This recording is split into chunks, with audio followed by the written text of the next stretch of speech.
Berikut ini kelompok kami dari kelompok 3, saya Sandi Salam, kemudian ada Salma Saraswati dan Reno Megaris Tanto. Latar belakang dari arsitektur rumah adat Sunda adalah yaitu bangunan yang dibuat untuk kebutuhan masyarakat lokal dari Sunda yang kami konsentrasikan di daerah Desa Neglasari, Kecamatan Salawu, Kabupaten Tasikmalaya, di mana di daerah ini tercatat ada 742 suku asli dengan bahasa daerahnya masing-masing. Di Kampung Naga ini adalah wilayah di daerah Tasikmalaya yang terkenal dengan adat istiadatnya. Seperti pada gambar ini, bisa kita perhatikan adalah salah satu adat dari masyarakat di Desa Neglasari, yaitu perayaan dari panen raya. Gitu. Kemudian di bagian background belakangnya ada bangunan arsitektur vernakular dari Kampung Naga.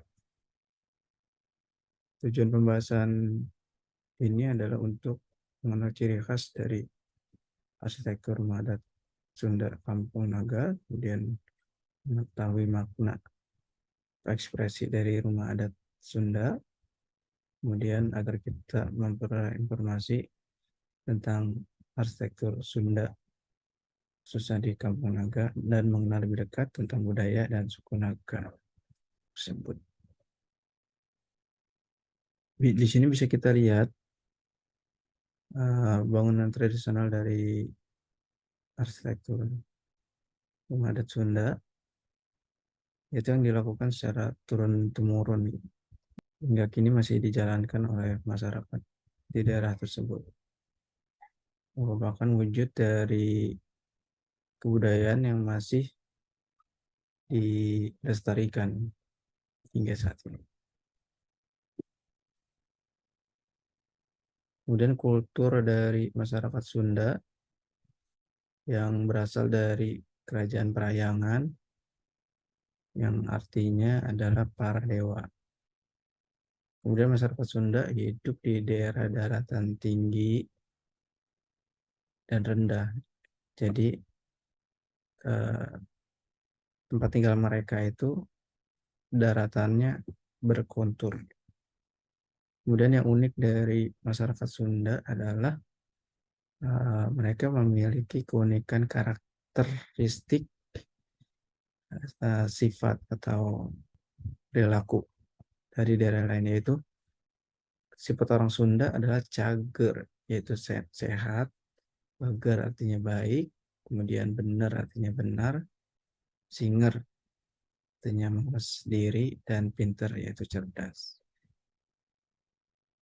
Kemudian sifat yang melekat pada orang Sunda lainnya seperti sikap ramah, senyum santun, baik di antara sesama.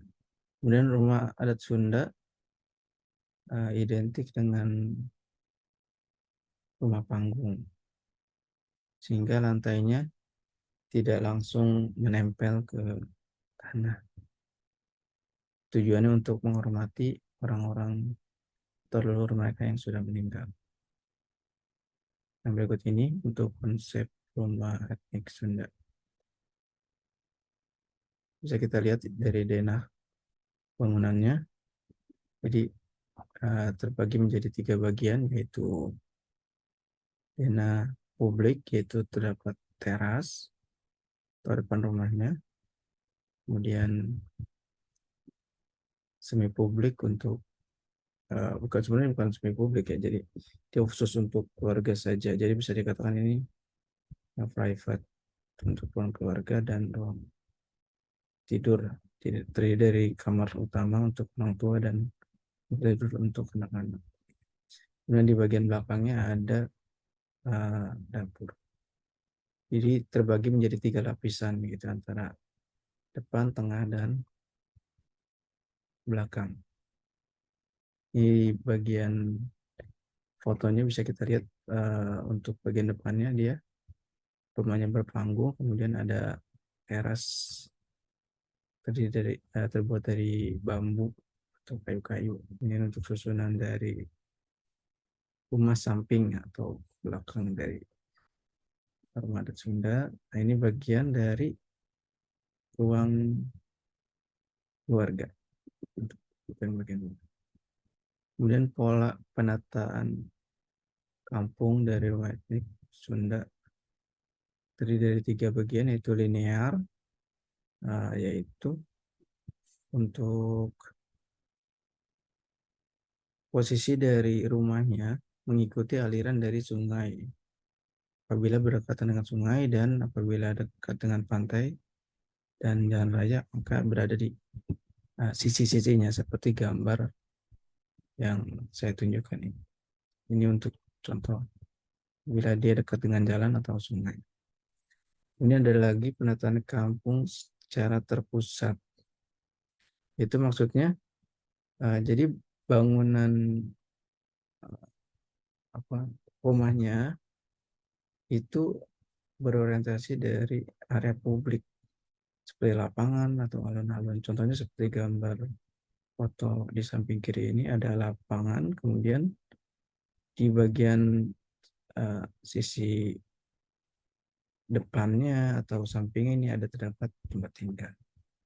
Untuk yang radial seperti pada gambar di samping kanan bawah, di tempat tinggalnya itu berorientasi dengan pusat dari tempat atau lokasi yang menjadikan pusat, mungkin pusat informasi atau pusat dari pemerintahan. Di rumahnya tersebut mengarah ke terpusat ini, bagian pusatnya. Kemudian ada 3 makna yang dijadikan kepercayaan masyarakat Sunda, yaitu seperti buana Nguncung, Nyungcung, yaitu tempat para dewa, Nyuntuk. Kemudian ada lagi buana Panca untuk orang pada umumnya, bagian di sini, dan buana Larang untuk orang yang sudah meninggal. Jadi untuk pada gambar ini bisa kita perhatikan untuk bagiannya adalah untuk makam leluhur, kemudian B-nya ini untuk pemukiman tempat tinggal dari masyarakat yang masih hidup, kemudian untuk C-nya adalah ladang atau pesawahan. Kemudian untuk bentuk atap rumah Sunda ada 6 macam, yaitu jolopong yang menggunakan atapnya pelana, kemudian ada juga tajok atau jogok anjing. Nah, jadi dia bentuknya seperti anjing ketika duduk berbaring. Kemudian ada lagi badak helai. Ini badak helai. Jadi bentuk atapnya itu seperti mulut badak sedang membuka gitu, badak helai. Kemudian ada lagi perahu. Jadi seperti bentuk perahu cuman dibalik. Seperti atapnya seperti dibalik. Kemudian ada lagi untuk capit gunting. Nah, jadi tandanya dia hilang seperti ini. Yang terakhir ada jolang. Hampir sama untuk bagian ujung dari atap ini seperti capit gunting, cuman bedanya dia ada sisi penerusnya di bagian bawah atap. Saya akan melanjutkan pembahasan mengenai Kampung Naga. Untuk metode penelitiannya sendiri, kami menggunakan metode studi kasus kualitatif. Untuk teknik analisanya, pertama-tama kami mengumpulkan data, setelah itu menganalisa data tersebut, lalu memverifikasi data tersebut, lalu muncullah hasil dari proses analisa tersebut. Oke, pertama untuk lokasinya. Kampung Naga ini berada di Jawa Barat, lebih tepatnya di Desa Neglasari, Kecamatan Selawu, Kabupaten Tasikmalaya. Ini untuk bentuk kampung naganya. Untuk di area barat ini dia berbatasan langsung dengan hutan larangan. Sedangkan untuk area utara dan juga timurnya berbatasan langsung dengan Sungai Ciulan. Untuk kebudayaannya, mereka memiliki satu kebudayaan bernama ritual hajasasi. Ritual ini dilaksanakan setiap 6 kali dalam setahun. Ritual ini merupakan bentuk penghormatan terhadap arwah nenek moyang. Upacara adat ini biasanya dimulai pukul 9 pagi sampai 4 sore, dipimpin oleh labe, tetua kampung, dan juga kuncen. Acaranya meliputi doa bersama, bebersih, serta ziarah ke makam keramat. Selanjutnya, kepercayaan masyarakat Kampung Naga, mereka memeluk agama Islam. Di samping itu, mereka juga masih percaya terhadap tradisi leluhur atau nenek moyang mereka. Sehingga muncullah budaya ritual hajasasi untuk mendoakan nenek moyang atau leluhur mereka. Selanjutnya, untuk pola perkampungannya, mereka memiliki dibagi menjadi 3 kawasan. Yang pertama yaitu kawasan suci di hutan larangan. Kawasan ini tidak boleh dikunjungi oleh sembarangan orang. Kedua, ada kawasan bersih, terdiri dari 108 rumah, 1 balai pertemuan, 1 masjid, dan 1 lumbung. Di sini merupakan pusat dari aktivitas masyarakat Kampung Naga. Yang ketiga, ada kawasan kotor, berada di dataran paling rendah Kampung Naga, bersebelahan dengan Sungai Ciulan, dan hanya berisi bangunan-bangunan penunjang seperti pancuran untuk mandi, kandang ternak, saung lisung, dan juga kolam. Ini merupakan konsep rumah adatnya. Untuk konsep rumah adatnya sendiri, dia berbentuk rumah panggung dengan atap suhunan panjang atau suhunan julang apak. Memiliki gelang-gelang yang terbuat dari bambu yang berbentuk capitan udang,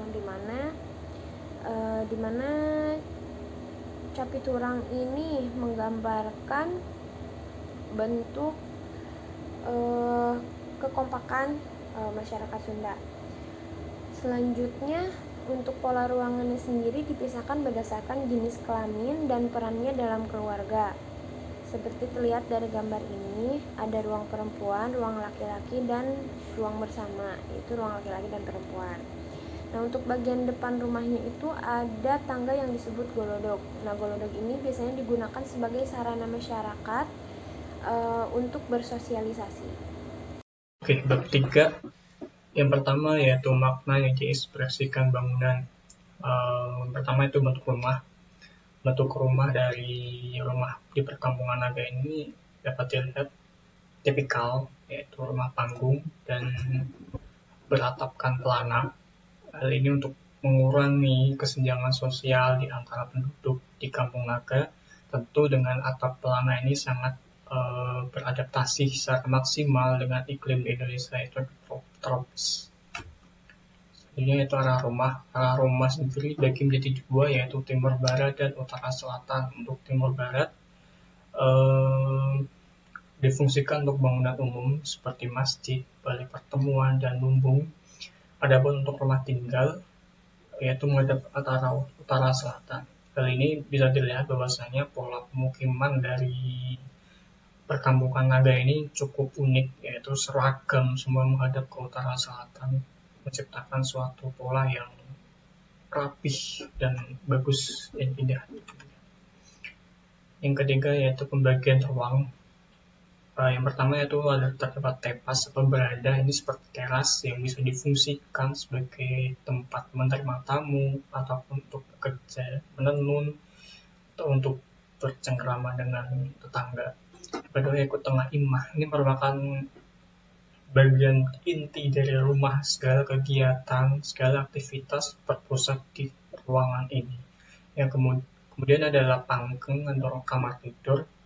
Pada umumnya setiap rumah Kampung Naga memiliki 1 kamar tidur, namun tidak menutup kemungkinan bisa lebih dari itu apabila anggota keluarga banyak. Yang ketiga yaitu dapur. Area ini identik dengan perempuan karena kegiatan memasak, mencuci, dan sebagainya berada di sini. Nah, yang kemudian adalah kolong imah. Kolong imah ini merupakan sebuah area di bawah rumah yang biasa digunakan sebagai tempat menyimpan perkakas pertanian atau alat-alat lainnya.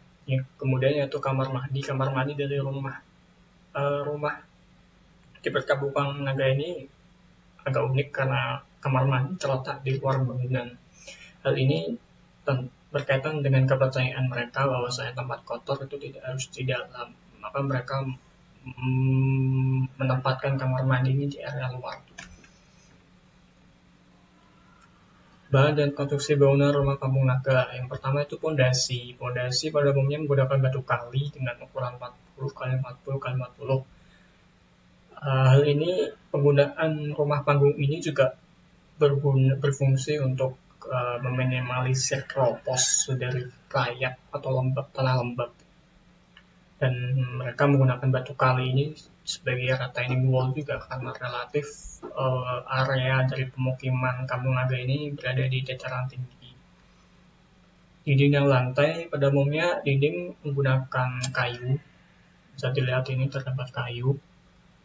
Dan untuk lantai menggunakan kayu, dan adapun untuk dinding menggunakan anyaman bambu yang di-coating oleh kapur. Hal ini berfungsi sebagai untuk menghindari rayap atau serangga-serangga ketika malam. Yang terakhir adalah atap. Struktur atap ini menggunakan struktur kayu dan bambu yang dikombinasikan dan diikat dengan rotan dan ditutup oleh ijuk kering. Kesimpulan penerapan dari ciri arsitektur vernakular di Kampung Naga. Yang pertama, penggunaan material alam yang pada aspek konstruksi bangunan, mulai dari pondasi hingga atap, sehingga terhindar sangat ramah lingkungan. Yang kedua yaitu penggunaan bentuk tata plana yang beradaptasi secara maksimal dengan daerah iklim di Indonesia, yaitu iklim tropis. Makna yang diekspresikan dari rumah adat Sunda di Kampung Naga. Yang pertama, tradisi bentuk rumah yang sama semua, seragam, searah, yaitu utara selatan. Hal ini untuk mengurangi kesenjangan sosial antar penduduk di Kampung Naga. Yang kedua yaitu pemisahan area kotor, toilet berada di luar rumah. Ini sebagaimana kepercayaan mereka bahwasanya hal baik dan hal buruk harus dipisahkan. Sekian dari presentasi kami. Mohon maaf apabila